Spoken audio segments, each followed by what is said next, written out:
Hello दोस्तों, ये जो आप मेरे हाथ में देख रहे हो ये एल्गो का हैंड टूल पावर टूल का जो एक सोल्डरिंग आयरन है जिसे मैंने ऑफलाइन मार्केट से परचेज़ किया है। ठीक है, और मैं इसका रिव्यू भी आपको दूंगा इस वीडियो में। और अगर वीडियो को आप पूरा देखते हो तो सोल्डरिंग आयरन से रिलेटेड जितने भी आपके क्वेश्चंस होंगे उन सभी का आंसर मैं इस वीडियो में आपको प्रोवाइड कर रहा हूँ। तो वीडियो को ज़रूर लास्ट तक देखिएगा, वो भी बिना स्किप किए हुए, क्योंकि ये सोल्डरिंग आयरन ऑनलाइन बहुत महंगा है और मैंने इसे ऑफ़लाइन ही परचेज़ किया है। ठीक है, और अगर आप चाहें तो इसे ऑफ़लाइन परचेज़ कर सकते हैं, और अगर इसे ऑनलाइन परचेज़ करना चाहते हैं तो इसका लिंक मैं डिस्क्रिप्शन में आपको दे दूँगा। ठीक है, आप चाहें तो वहाँ से इसे शॉर्ट लिस्ट करके परचेज़ कर सकते हैं।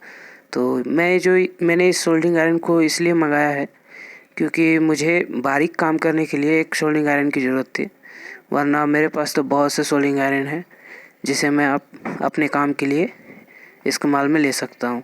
पर ये जो है ये एडजस्टेबल वाला है। ठीक है, अब इसका जो रोटरी स्विच देख रहे हो नॉब, आप इसका टेम्परेचर को एडजस्ट कर सकते हो कि आपको कितना हीट का ज़रूरत है, उस हीट के हिसाब से आप इसके टेम्परेचर को वेरी कर सकते हो। तो ये जो है ये उसी का पोटेंशियोमीटर या फिर वॉल्यूम कह सकते हैं आप, एडजस्टर। तो ये जो तीर का निशान है उस पर आपको एडजस्ट करके आप ये 400 डिग्री सेल्सियस तक गर्म होता है। और इसके साथ मुझे 5 बिट्स मिले हैं और वो भी अलग अलग तरीके के। तो इनमें बहुत से सोल्डरिंग आयरन के बिट्स ऐसे हैं जो हमें जल्दी उपलब्ध नहीं होते या अवेलेबल नहीं होता। और इसके साथ मुझे ये सोल्डरिंग वायर भी मिला है। और ये जो सोल्डरिंग आयरन है ये ज़्यादा महंगा नहीं है, इसे मैंने मात्र 300 रुपये में परचेज़ किया है। ठीक है, और आपके लोकल मार्केट में इसकी क्या प्राइस है ये आप कमेंट में मुझे ज़रूर बता सकते हैं। पर हमारे लोकल मार्केट में अभी फ़िलहाल के लिए इसका प्राइस 300 रुपये ही है। और इसी का जो ऑनलाइन प्राइस है वो महंगा है। हाँ, भले पैसा कम है पर क्वालिटी ठीक ही है। पूरा अच्छा भी नहीं कर सकते पर ठीक ठाक ही है। अगर महीने भर भी चल गया तो पैसा वसूल है, क्योंकि ये जो सोल्डरिंग आयरन्स होते हैं ये बहुत जल्दी ख़राब होती हैं और ज़्यादातर जो है इनके बिट्स ही ख़राब होती है। तो ये जो बिट्स आप देख रहे हैं जो 5 पीस हमें मिले हैं और इन्हें हम अलग अलग तरीके से यूज़ कर सकते हैं। तो ये ठीक ठाक है, इसका भी क्वालिटी अच्छा है, वज़न भी ठीक है। और बारीक वाला भी इसमें हमें मिला है जो पेंसिल आयरन जिसे कह सकते हैं आप, बारीक वाला आयरन। तो मैं आपको इसे सामने से दिखाता हूँ। ठीक है, तो जो बारीक वाला आयरन होता है जिसे हम बारीक टाँका लगा सकते हैं, यानी बारीक वाला सोल्डरिंग कर सकते हैं। और ये ब्लेड जैसा है जिसे आप ट्रांजिस्टर या फिर कैपेसिटर एक बार में ही निकाल पाओगे। इसके लिए आपको डिसोल्डिंग पंप की ज़रूरत नहीं है, एक ही बार में आप किसी भी ट्रांजिस्टर को आउट कर सकते हो। तो चलिए मैं आपको इसे लगा कर दिखाता हूँ। ठीक है, तो सबसे पहले जो ये है ये स्क्रू जैसा इसमें दिया हुआ है एडजस्ट करने के लिए, इसे आप घुमाकर नट की तरह खोल लेंगे और इसके अंदर जो है आप बिट को लगाएंगे। तो इससे पहले मैं आपको इसका एलिमेंट भी दिखाता हूँ।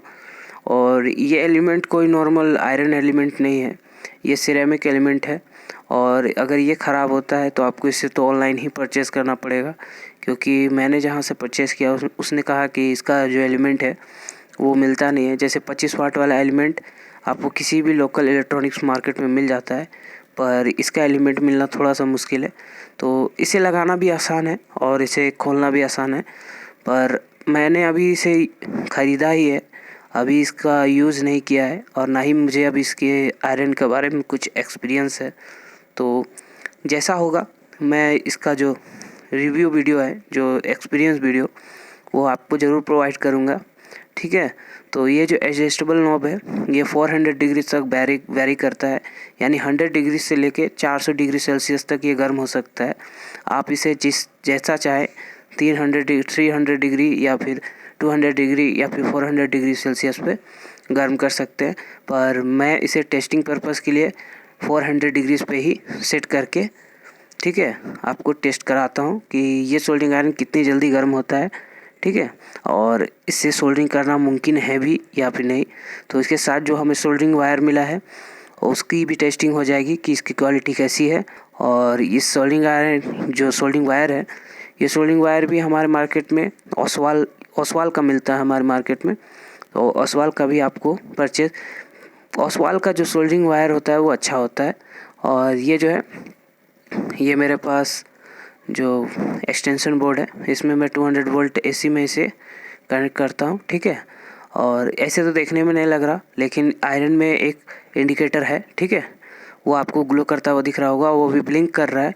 पर ब्लिंक इसलिए कर रहा है क्योंकि ये AC से चलने वाला इंडिकेटर है, और कैमरे में AC का कोई भी लाइट हो वो फ्लिकरिंग करता ही है वो, क्योंकि वो DC में होता नहीं। तो अब देखते हैं इससे गर्म होने में कितना समय लगता है।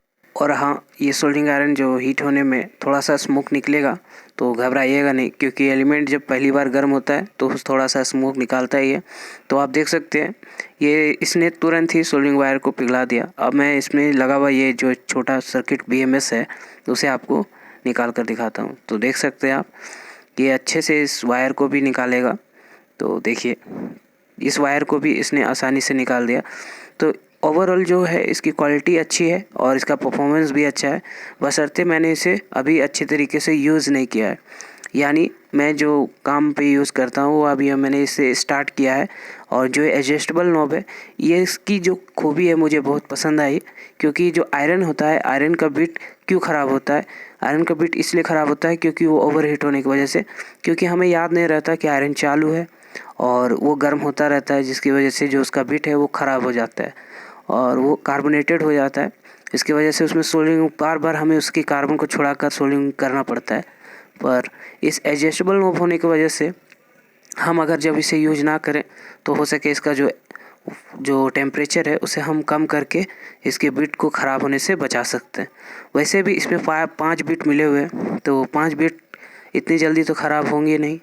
और ये कितने दिनों तक चलता है उसका भी लाइव टू लाइव जो फीडबैक है मैं आपको वीडियो के माध्यम से आपको देता रहूँगा। और अगर आप चैनल पर नए हैं तो चैनल को ज़रूर सब्सक्राइब कीजिएगा। And thanks for watching.